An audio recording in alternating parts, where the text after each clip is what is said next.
Tudo bem, pessoal? A gente está aqui para mais uma gravação do Conexões da Neuro. Eu sou a doutora Giana com neurocirurgia. E hoje eu estou com uma convidada muito especial, que é a doutora Rejane Macedo, que é neuropediatra do Hospital Israelita Albert Einstein. Rejane, muito obrigada por estar participando aqui com a gente. E eu queria que você falasse primeiramente para o pessoal quem é a doutora Rejane, fora da vida da neuropediatria. Apresenta um pouquinho, fala um pouquinho sobre você. Então, tá bom.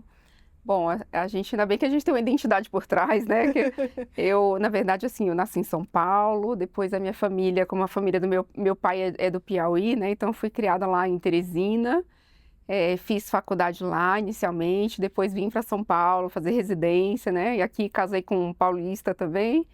E estou aqui, né, nessa jornada já em São Paulo já há mais de, acho que 18 anos, já estou até perdendo as contas, né, nessa segunda fase da vida, né, porque eu já tinha morado a primeira. Então, sou mãe, tenho 2 filhos, Miguel e Sofia, busco muito por estilo de vida saudável, então pratico bastante esporte. Então, tudo aquilo, ainda bem que tudo aquilo que eu coloco dentro de consultório para uma vida saudável, felizmente eu tenho seguido em casa também, então... E aí você falou uma coisa que eu acho bem importante nessa questão do ser mãe e trabalhar com o público infantil, que muitas pacientes me falavam isso no início da carreira. Doutora, você não é mãe ainda, né? Que o nosso olhar, acho que muda muito para, acho que ter mais empatia com as mães quando a gente é mãe também. Não sei se para você também fez essa diferença. Totalmente, totalmente diferente. Assim, quando eu fazia pediatria, na verdade, né? Eu fiz pediatria antes de fazer neuro infantil. Eu já escutava isso, as mães falando, o pediatra tem que ser mãe, tem que ter experiência. Realmente, eu achava assim, quando eu era residente, a gente acha que é bobagem isso, né? Mas depois você passa a ter outro olhar mais empático quando você passa por aquilo, né? Por aquela experiência de entender as situações do dia a dia, né? E eu acho que na neuropediatria ainda aconteceu uma coisa, que eu tenho um filho com doença rara, né? Então, o meu filhinho, meu caçula, ele tem uma doença de pele, né? Felizmente está ótimo. Mas, assim, esse outro impacto que eu tive na neuro, de também ser mãe de uma, né, de uma criança com doença rara, já me deu outro impacto na minha área atual, né? Qual que é a doença rara do teu filho? Ele tem epidermólise bolhosa. Aí, assim, a dele é uma forma simples, tá super bem, mas, assim, os mesmos impasses que eu falo, as mesmas dúvidas, as mesmas, né, mesmo você sendo médica, você se coloca na situação de paciente, né? Então, você consegue ter um olhar muito mais empático a partir daí. Eu acho que quando a gente se põe no lugar de mãe de paciente, que acaba acontecendo ao longo da história da nossa família, né? A gente sempre tem alguém, um familiar doente, ou um pai, ou um filho, ou um marido, enfim.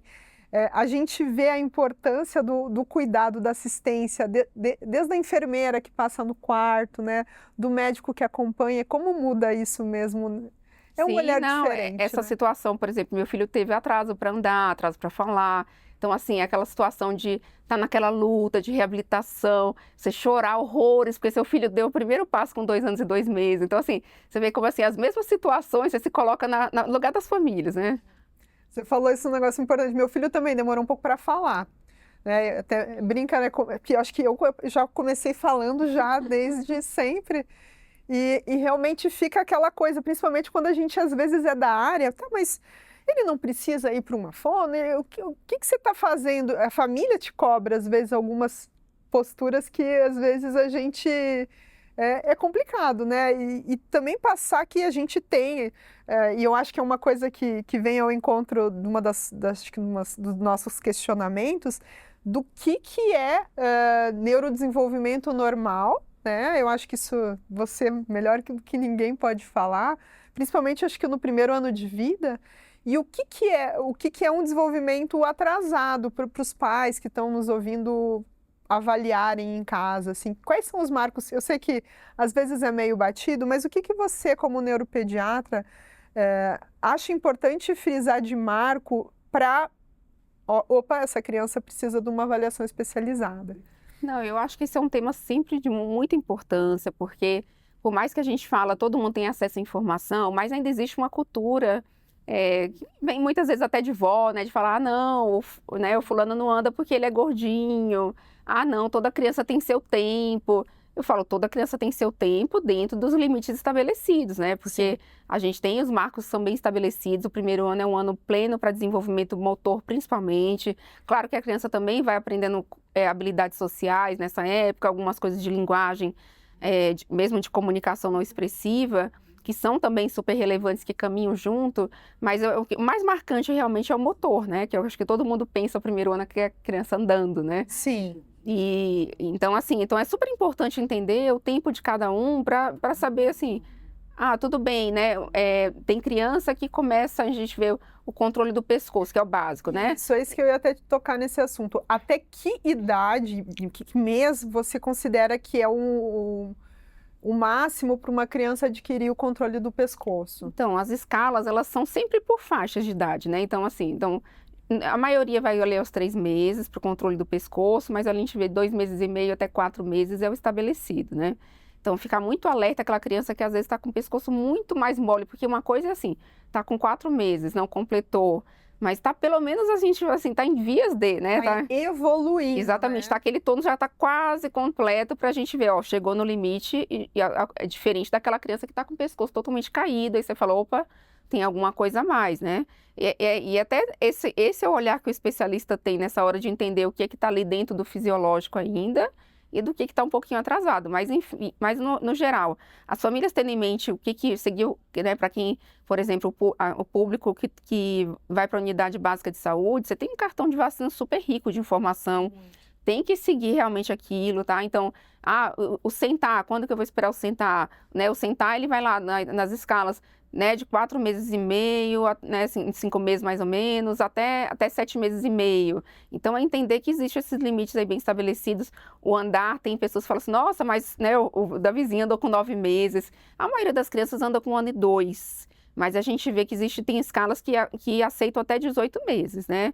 Mas uma coisa eu volto para repetir, né? Esses que estão mais tardios, que estão naquele limite, eles têm que estar na evolução. Tipo, não é uma criança que nem levanta, ela não vai andar com 18 meses. Não é assim, no outro dia levanta e anda. Ela tem que estar numa progressão. Então, é a criança que já tem que conseguir segurar no móvel, levantar, tem que dar passos lateralizados, é aquela criança que pega o dedinho e já está se posicionando, né? Diferente daquela criança que você fala assim, não mantém um tônus, né? E eu vejo uma coisa muito importante no consultório, assim, eu sei que como cirurgia a gente dá um palpite e passa para vocês, mas às vezes a gente vê a mãe querendo uma meta e a criança não tendo estímulo. E não tem como a gente criar uma meta de desempenho, aí falando crianças típicas ou atípicas, sem a gente dar um estímulo em casa também, porque não é só na reabilitação que a criança vai ganhar função, né? A gente sempre brinca, assim como mães típicas têm tarefas de casa, as mães atípicas também têm as suas tarefas de casa, que precisam, né, ter essa lógica, né? Eu não sei se você também vê muito isso acontecer. Não, com certeza, assim, o enriquecimento ambiental, ele é super importante para a criança, né? Não adianta só falar assim, tá bom, ela tem um desenvolvimento típico, mas se ela não tiver o estímulo adequado, ela não vai conseguir se desenvolver. Tanto que é a situação que a gente vê, às vezes, em criança institucionalizada, né? Que ela sabia que, assim, ela sofre realmente algumas limitações pelo meio que não é adequado. Então, acontece, em consultório a gente vê, né, alguns casos que a gente fala, olha, precisa melhorar isso. Por exemplo, eu tenho medo de colocar no chão, coloca a criança o tempo todo na cama. Gente, na cama não é um lugar adequado. A criança precisa explorar o chão. Então, tá bom, mas tem lugar para machucar, protege, coloca tapetinho, né, protege as quinas, o que tiver né, para ter cuidado, tomada. Mas é isso que a gente tem que soltar a criança para a criança poder explorar o meio, né? A gente vê muito também, sem falar mal das avós, mas às vezes tem a mãe, o pai tem uma conduta e quem cuida tem outra. Exato. E isso a gente vê muito. Uma das coisas que a gente vê às vezes na prática clínica é plagiocefalia, né? Que é um erro, vamos dizer assim, posicional de uma criança que está sempre na mesma posição, né? E como é importante ficar de barriga para baixo quando você é um então, bebê. exato, a gente fala, né? A criança fica lá o tempo todo na cadeirinha de balanço, ou tá o tempo todo no carrinho, né? Vai ter uma deformidade craniana. Então, para a gente ver como é que, assim, essa questão de colocar em diversas situações, em diversas posições para a criança, ela é super importante como um todo, né? E essa acho que é a importância da reabilitação precoce também, que faz parte dessa neuroplasticidade, né? Mas me conta um pouquinho, Rejane, já que a gente falou do desenvolvimento normal, e a gente tem visto um crescimento absurdo, né, de prematuridade, né, dos nascimentos, que a gente vê que como a neonatologia evoluiu nos últimos 20 anos, né, a gente salva muito mais bebê do que a gente salvava antes, né. E a gente sabe que existe uma faixa etária de crianças, principalmente os prematuros extremos, que eles têm uma chance maior de paralisia cerebral. E eu queria, que você comentasse um pouquinho sobre isso, né? Por que que isso acontece e a importância do acompanhamento dessa população com o neuropediatra. Então, esse é um ponto, assim, super importante, porque a gente vê, assim, existem os fatores de risco para paralisia cerebral, né? Até deixar bem claro que a gente fala paralisia cerebral é qualquer atraso motor no primeiro ano de vida, e principalmente as causas adquiridas são as mais comuns, né? Mas as causas infecciosas, né? Então, a causa genética às vezes termina entrando também, né? Mas enfim, a gente termina elencando esse termo muito mais para aqueles casos que foram adquiridos ali, né? Intraútero, logo após o nascimento ou durante o parto, né? E aí, sim, prematuridade ele é um fator de risco importantíssimo, porque a gente sabe que o cérebro ele é mais imaturo, ele está mais suscetível a ter um sangramento, que é super comum do prematuro. Então, realmente, a neonatologia, como você falou, melhorou, cresceu absurdamente nesses 20 anos, né? Eu fiz pediatria, né, há cerca de 20 anos atrás, né, um pouquinho mais, né? Um pouquinho menos de tempo. Mas, assim, foi exatamente esse período, assim, a gente viu que teve, assim, um crescimento, né, imenso de medidas neuroprotetoras, então, né, foi mudando, antigamente, né, o bebê era nativo a partir de 500 gramas, então depois a gente viu que esse número, ele foi reduzindo, né, porque realmente a gente vê que os nascimentos cada vez mais precoces, né, e os bebês tendo uma sobrevida boa, né? Mas é importante, ao mesmo lado, ter essa questão da neuroproteção, que aí também avançou nesse período na UTI, né? De ter medidas neuroprotetoras e com isso a gente está tendo um prognóstico melhor. Mas, assim, né? Prematuro realmente, assim, é um fator de risco importante, porque a gente sabe que tem bebês que evoluem muito grave na UTI neo, né? Então, às vezes, entra em choque, meningite, ou tem sangramento, às vezes faz uma hidrocefalia, né, uma complicação da meningite principalmente. Então, a gente vê que ele tem uma série de complicação, parada cardiorrespiratória. Então, tudo isso pode ter consequências nesse cérebro muito imaturo, né? Então, o bebê de termo é muito mais asfixia perinatal, né? Sim. Mas o prematuro, por si, ele já é suscetível. Então, a gente tem que fazer o acompanhamento, né? Claro, o pessoal da neonatologia conduz super bem esse acompanhamento do prematuro, porque ele também tem um conjunto de doenças associadas, né? A questão da displasia broncopulmonar, tem a própria questão o metabolismo ósseo do prematuro, ele é diferente, o crescimento, muitas vezes são bebês menores, né? Então, depois eles têm que passar naquela fase de recuperação. Então, é um bebê mais complexo mesmo do ponto de vista orgânico, mas ao mesmo tempo sistêmico, mas ao mesmo tempo tem essa questão neurológica que a gente tem que estar acompanhando de perto, porque hoje a gente tem algumas ferramentas que são super úteis para a detecção precoce da paralisia cerebral. Então, assim, aumentou muito a sensibilidade você somando escalas de avaliação clínica com o exame de imagem. Então, assim, é uma ferramenta, assim, valiosíssima, porque a neuroplasticidade está ali.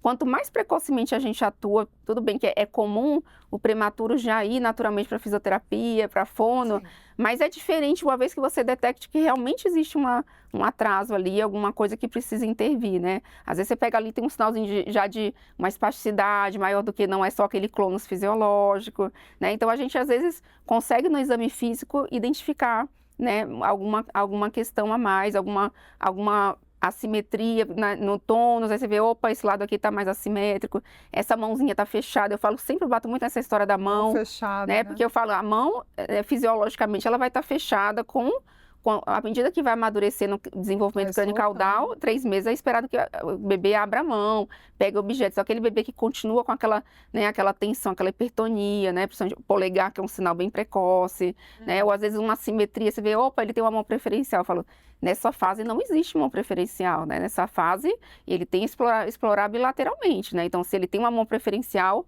pode ser um sinal de hemiparesia e é um período super rico para atuar, né? E pode ser que aquela via ali, né, consiga se desenvolver. Você falou da mão preferencial, Regiane. Quando que a criança tem mão preferencial? Então, até para deixar bem claro isso para quem não tem essa informação.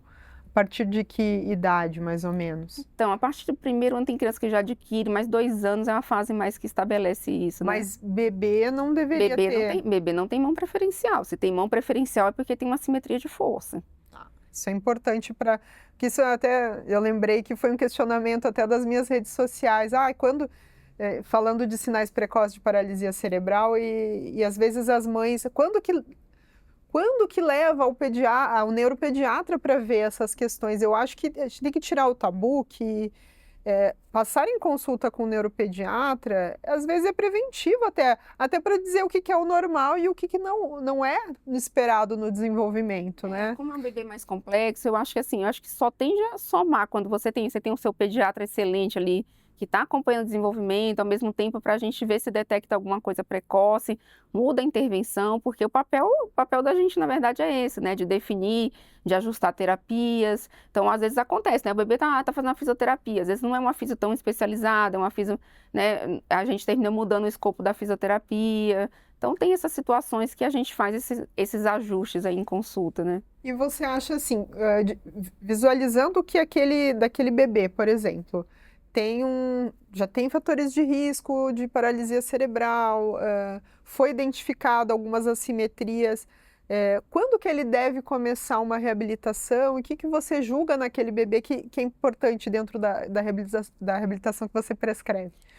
Isso é um questionamento sempre que fica, quão precoce tem que ser, porque é difícil, às vezes um bebê muito pequeno, é o que você vê que está ainda muito imaturo, né, prematuro, às vezes não vai conseguir fazer reabilitação no primeiro mês, no segundo mês, né, às vezes você vai pegar um pouco mais intensivo a partir do terceiro mês, né, que é quando ele consegue ter um pouco mais de contato, um pouco mais de interação, tá com um tônus um pouco melhor.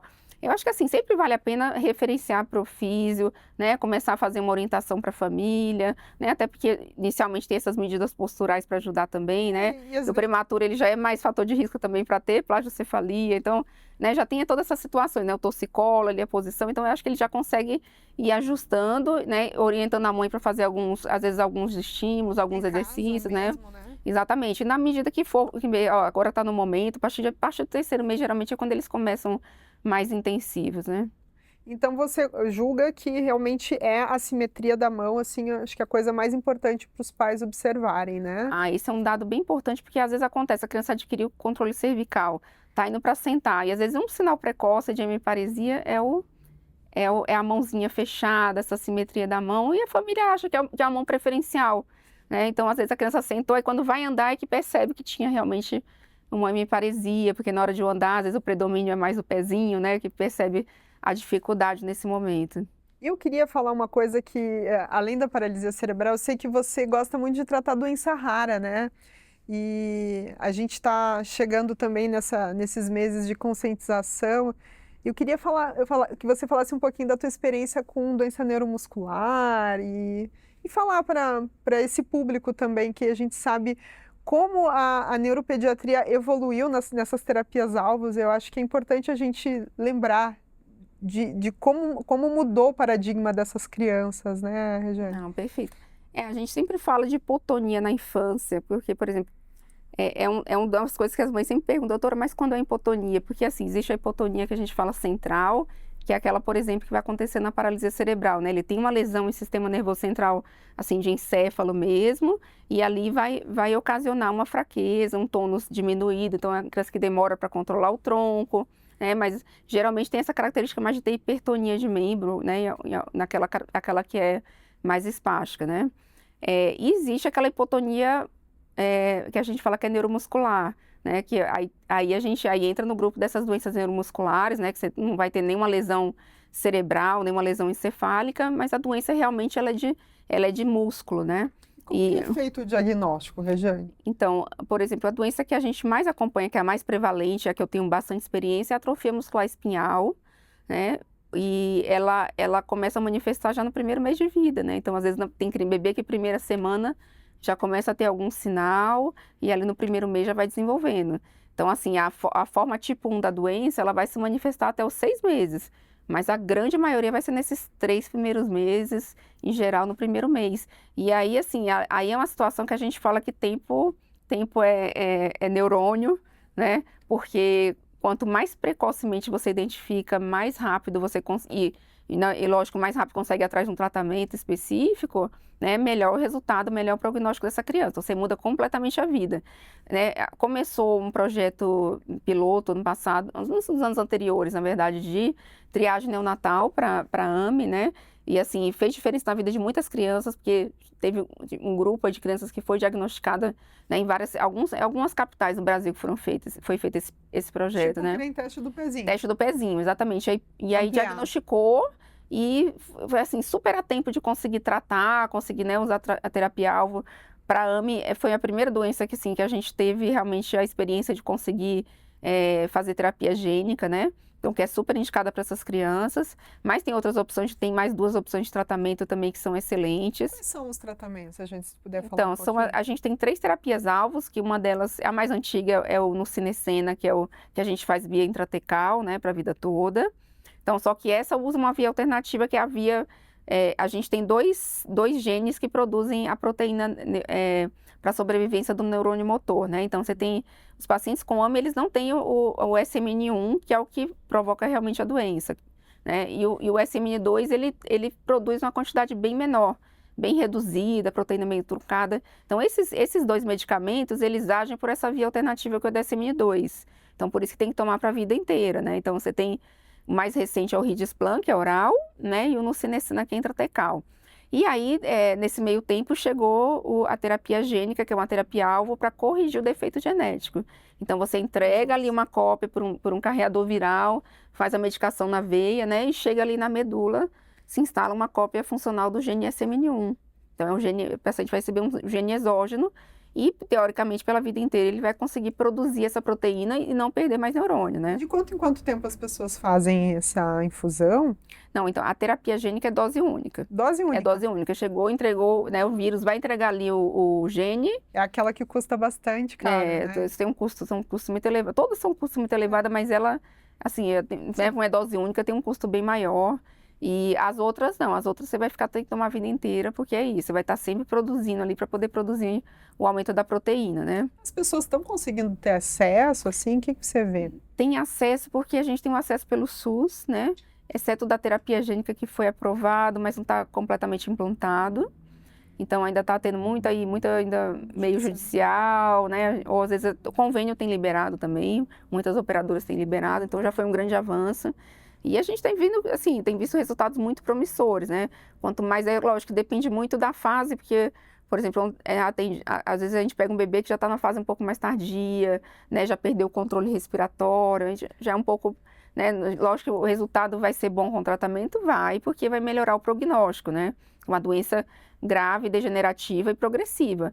Mas se você consegue interromper aquele processo, ele vai conseguir pelo menos modificar aquele fenótipo que a gente fala, né, que é o tipo de apresentação da doença, e ela vai conseguir ter uma apresentação mais branda do que seria a história natural. E você falou muito de hipotonia, que, para quem não entendeu, né, é um músculo mais relaxado demais, né, vamos dizer assim, a grosso modo. E essas crianças, elas ficam mais doentes? Como que nesse primeiro mês o pediatra suspeita e manda para o neuropediatra? Como que é na prática, assim? Acho que é importante a gente frisar. Eu sei que não é tão comum assim, mas eu acho que são coisas importantes. Às vezes tem um pediatra e a gente vê que não são, infelizmente, né? A gente sabe que tem locais do Brasil que a gente não tem neuropediatra. E o pediatra acaba meio que tendo que fazer diagnóstico de tudo, né? Eu acho que... Não, o pediatra é a porta de entrada, né? Na verdade, da família, é com quem eles realmente têm uma relação de confiança e vai procurar problema de saúde da criança. Então, a gente tem essa hipotonia central, a hipotonia neuromuscular, né? E na hipotonia central ainda entram aquelas causas genéticas. Por exemplo, a criança que tem alguma doença genética ainda não diagnosticada. Então, também é a criança que entra nesse grupo que a gente fala que está com atraso no desenvolvimento, né? Então, a hipotonia também é usada para atraso no desenvolvimento motor, né? Mas no geral. Crianças ficam mais doentes? Elas vão mais no pediatra? Por estar em hipotonia? Então, sim. Aí, assim, né, quando a hipotonia neuromuscular, ele afeta muito o pulmão, né? Porque da fraqueza respiratória que causa. Então, geralmente, o bebê com AME é um bebê que, se não diagnosticado precocemente, a história natural, ele tem uma bronquiolite grave, entubar, e aí vai ser todo aquele ciclo, né, aquela jornada, porque é um bebê que geralmente não tem força para estubar, existe um protocolo específico para extubação, não é o que se usa para outros bebês que têm força preservada, né? Então é todo um outro caminho, né, a se trilhar. Mas a história mais comum do AME é isso, né? O bebê que não foi diagnosticado ao nascer, né? Chega lá para 4, 5 meses, ele entra em falência respiratória, faz uma bronquiolite, um resfriado comum, faz uma bronquiolite, faz uma pneumonia aspirativa interna, E às interna vezes grave. até, desculpa, vem a falecer. Vem a falecer, acontece ainda, né? Ou fica lá, né, 5 meses internado, 10 meses, né? Às vezes até mais tempo até conseguir, né, sair para o sistema de home care em casa, um atendimento. Nossa. E dali que vem a jornada de procurar o diagnóstico, de começar o tratamento, né? Nossa, é um negócio bem É muito pesado, grave. né? É que eu só frisei um pouco essa questão da hipotonia, voltei, Não, porque eu acho que é importante. porque é isso, né? O bebê, as mães perguntam muito isso, doutora, o que é hipotonia? Porque fala do AME, mas a hipotonia neuromuscular é uma hipotonia mais generalizada, né? Não controla pescoço, não controla membro. É diferente da hipotonia central, que você vê que, assim, é muito mais não tem o controle do tronco, né? Por não adquirir aquela postura, mas você vê que geralmente o tônus de braço, de perna, tende a ser mais normal, né? A não ser que seja um bebê que realmente tenha tido alguma lesão neurológica no nascimento, que pode ser um pouco diferente, né? Pode ter aquela hipertonia. Mas aí são situações diferentes, porque o hipotônico do central, ele já não tem essa tendência a ficar tão doente como a hipotonia neuromuscular, que é mais grave por comprometimento da musculatura respiratória, né? Tá ótimo. Nossa, então mudou muito o paradigma. Que coisa boa a gente saber. Eu sei que a gente às vezes vê muito essas campanhas de conscientização. Acho que é importante a gente frisar, né, que a neuropediatria ela tem muito essa questão assim, a gente trata pacientes e pessoas que não têm prognóstico. Isso é uma coisa que me irrita muito também, imagino que você também. Mas justamente o contrário, a gente vê os nossos pacientes evoluírem, né? E se não tivesse alguém pesquisando uma terapia gênica para uma doença grave, como que a gente não teria evoluído, né? Não, e evoluir de uma forma porque, assim, hoje tem bebês com desenvolvimento típico, né? Começaram terapia muito precocemente, tratamento muito precocemente e com desenvolvimento típico, e as outras com fenótipo muito melhorado, né? Então, assim, hoje, assim, né, crianças que conseguem sentar, o homem tipo 1 não sentava jamais, né? Senta ou, né, anda ali com a cadeira de rodas, anda com andador, alguns até conseguiram andar, então tem todo... Eu sei que para a mãe, para você determinar um prognóstico de tempo, é muito duro, né? Acho que na neurologia, não, só pode até tal data. Mas tem um tempo no AME que você diz, não, esse paciente pode fazer terapia gênica, esse aqui eu não vou dar. Porque para decisão de tomada de decisão de medicamento, assim, em terapia gênica, em bula, ela está estabelecida até 2 anos de vida. Mas a gente sabe que, assim, os consensos, eles falam que nos primeiros 6 meses que é o mais indicado, né? Que foi o que o Ministério da Saúde, na verdade, a proposta para aprovação é essa, né? O que foi aprovado pelo CONITEC é que bebê seria indicado para bebês até 6 meses de idade. A gente vê que realmente a resposta é muito melhor quanto mais precoce, né? Então, aquele bebê que já está com uma doença mais avançada, né? Que está com traqueostomia, está com gastrostomia, é uma situação já diferente, né? Então, nem sempre vai ter a mesma perspectiva de prognóstico, né? Então, assim, é um bebê que já vai melhorar, mas não vai ter toda aquela melhora tão assim, benéfica como a gente veria um bebê com menos tempo de doença, né? É aquela questão da expectativa e da realidade dentro da neuropediatria, que às vezes deve ser muito difícil, né? Porque tempo é músculo, é neurônio, é cérebro, e aí às vezes demorou para fazer o diagnóstico, demorou para ter acesso e aí perdeu o time da doença, né? Exatamente. Eu acho que para a doença neurológica no geral, ainda existe esse tabu, esse mito de, eu não vou pro neuro, como se o neuro fosse ali, né, a pessoa que vai te dar uma sentença. Exatamente, julgar, te dar uma sentença, condenar, e não é verdade. Na verdade, assim, a gente fala muito hoje de estimulação precoce no geral, né? Então, seja para doença neuromuscular, para doença rara, é uma hipotonia central, uma doença genética, é uma causa, né, adquirida, um bebê que tem fator de risco, quanto mais precoce você procura a intervenção, né, ou aquele bebê típico que não tem história nenhuma, mas que a mãe está percebendo, está incomodando. Eu sempre falo isso, coração de mãe não se engana. É isso Então, aí. se a mãe fala, a mãe está incomodada, vai, procura, vai, passa com quem conhece, com quem sabe, nem que seja para tranquilizar o seu coração, né? Mas eu acho que é importante porque eu falo assim, se tem alguma coisa que está incomodando, É melhor. né? Eu sei que todo mundo vai falar, todo mundo fala, mas você tá, né? Às vezes as mães falam isso para mim, mas eu falava pro meu marido, ele falou assim, mas você tá procurando coisa que não existe, tá procurando pelo em ovo, né? A avó fala, você tá doida, não tem nada, essa criança tá ótima, maravilhosa, né? A criança não vai deixar de ser maravilhosa, mas, Sempre vai né, ser. quanto mais precoce a gente pegar, realmente é um trabalho que a gente consegue ver um resultado melhor, né? Ai, olha, isso faz muita diferença, eu acho que no nosso dia a dia. E na paralisia cerebral a gente vê muito isso, né? Dentro dos... Claro que eu acabo vendo, acho que os casos mais graves, né? Dos casos motores, porque o neurocirurgião ele vai atuar nos pacientes, geralmente os espásticos ou distônicos, que têm um comprometimento motor mais grave do que acho que você acaba vendo dos mais leves aos mais graves, muito provavelmente. Mas eu acho que é importante também a gente, claro, uma coisa é uma criança que tem reabilitação adequada, tratamento adequado, um mundo perfeito que eu vou dizer que não é a maioria, né? A gente sabe que a grande minoria tem todo o tratamento que precisa, mas você vê uma criança, às vezes mais velha, que perdeu o time, às vezes não conseguiu fazer uma reabilitação porque o convênio não aprovou, porque teve alguma dificuldade financeira. E aí a gente vê criança com deformidade, com espasticidade ou distonia grave, ou mesmo uma coisa que a gente vê muito dentro da paralisia cerebral, acho que você também... a gente diz o cachorro com muito dono morre de fome, mas na neuropediatria às vezes é isso. Trata epilepsia com o especialista tal, trata espasticidade e distonia com o especialista tal, um não mexe no remédio do outro. Eu vejo muito que a gente tem poucos especialistas, eu acho que é importante frisar, que entende de distúrbio de movimento infantil. A gente tem, graças a Deus, né, muita gente que fala de doença muscular, de doença neurogenética, a gente tem gente que trata epilepsia, mas a gente vê uma grande população, né, de crianças que não estão sendo subtratadas, né? E às vezes ficam só, desculpa falar, mas assim, só fica com o colega da ortopedia ou com o fisioterapeuta e não tem o olhar da neuro para tratar essas condições, né? Eu acho que isso acontece muito no teu dia a dia do Não, isso é consultório. importante você colocar, porque eu acho que assim, hoje todo mundo tem muito acesso à informação, claro, às vezes você vai lá, né, você pega um profissional brilhante em epilepsia,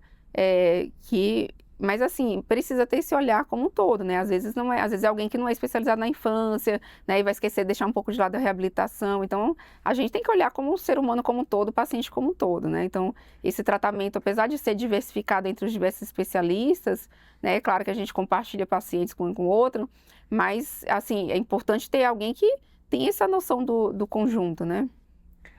E se a gente fosse pegar, assim, Rejane,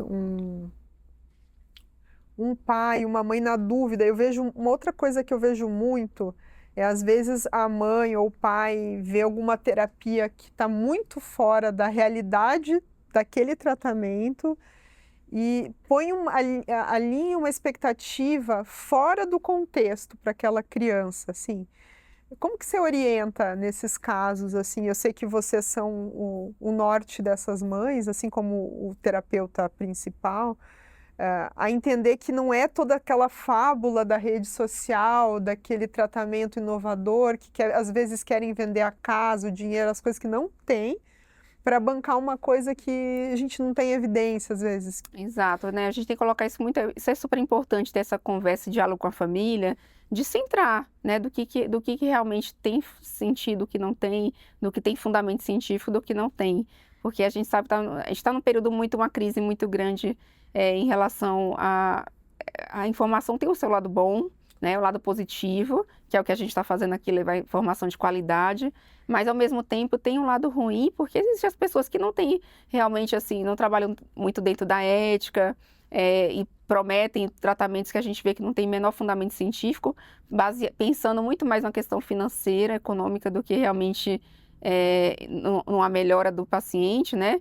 Então tem que tomar muito cuidado com essas terapias muito promissoras, né, na onda de rede social, né, como a gente tem visto em algumas situações. E eu acho que assim, esse diálogo com o médico é super importante nessa hora de tirar dúvida, de esclarecimento, da gente, né, se precisar abrir, eu falo, eu gosto muito de compartilhar artigo para a família, mostrar fonte confiável de informação, que é justamente para isso, a gente tem que, Claro. né, separar o joio do trigo aí para saber o que está lidando, né? Não ir atrás de um tratamento, as famílias perguntam, e já viu falar de transplante de medula para paralisia cerebral? Nossa, isso Vários, já vi vários pacientes que fizeram e não teve resultado nenhum, né? Assim, ainda podendo colocar em risco, né, a vida do filho, porque sabe lá com que qualidade é feito, né, esse transplante. Então, tem várias questões aí que eu acho que tem que tomar muito cuidado com as questões éticas, mas principalmente todo mundo tem acesso à informação e ver o que realmente faz fundamento, porque eu vejo às vezes comoções e ficam justificando, é porque a indústria não quer que as pessoas cheguem. Gente, não é verdade, né? Eu sei que existem as questões próprias da indústria que nós não estamos envolvidos.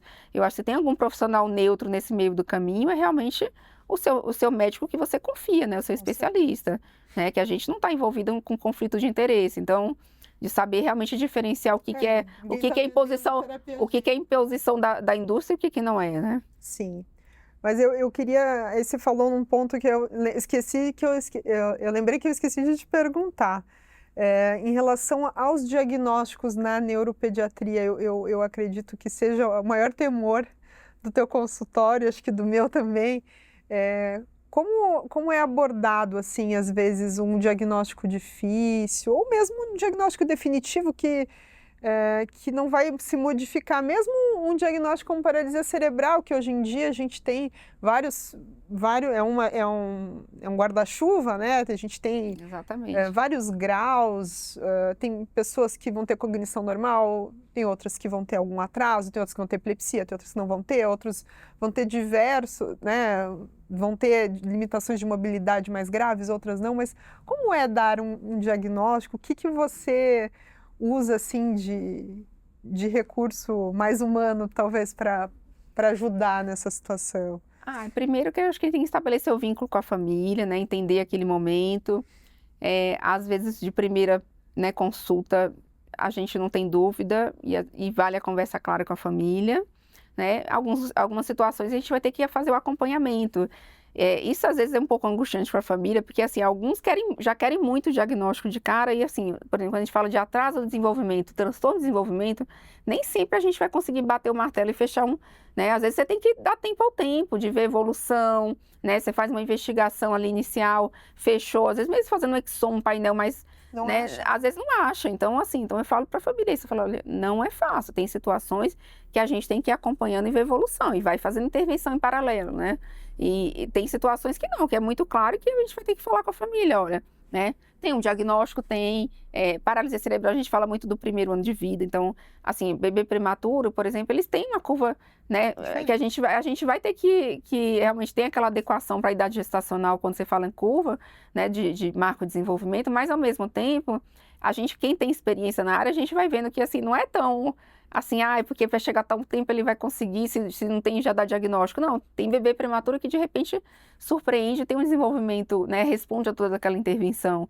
Então tem coisa que você tem que ir um pouquinho mais de cautela, acompanhando ali em conjunto, deixando a família ciente do que você tem, né, mas sem ficar com esse todo medo, porque é um período propício para neuroplasticidade. Tem situação que, tipo assim, primeiro ano alcançou, né, tem um atraso motor, o diagnóstico é paralisia cerebral. E eu sempre coloco para a família isso, falo assim, paralisia cerebral, eu sei que a gente só pensa naquela criança cadeirante, totalmente dependente, que não fala, mas não, né? A gente sabe que tem os níveis de paralisia cerebral, desde aquela criança com aparência completamente normal, que tem só um pezinho desviado, né? E às vezes vai só fazer uma reabilitação por um tempo e depois, né, uma adaptação leve para a vida normal, né? Até aquela criança que a gente sabe que é o nível 5, que é o que mais demanda, né?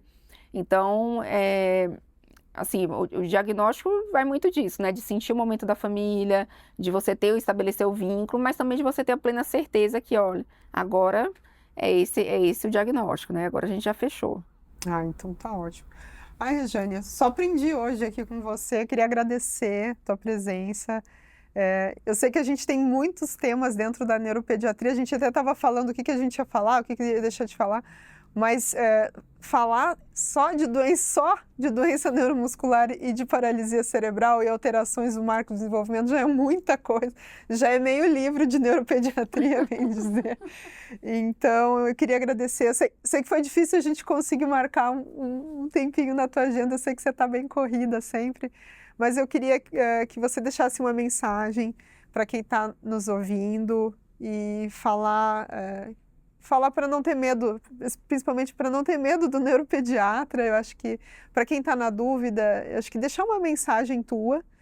E que também queria te agradecer e te presentear com essa florzinha, que é um símbolo aqui do nosso programa, que o elo e a conexão entre nós e a ciência e a neuro, a gente só se mantém aí com o tempo. Ai, que lindo, obrigada pelo carinho.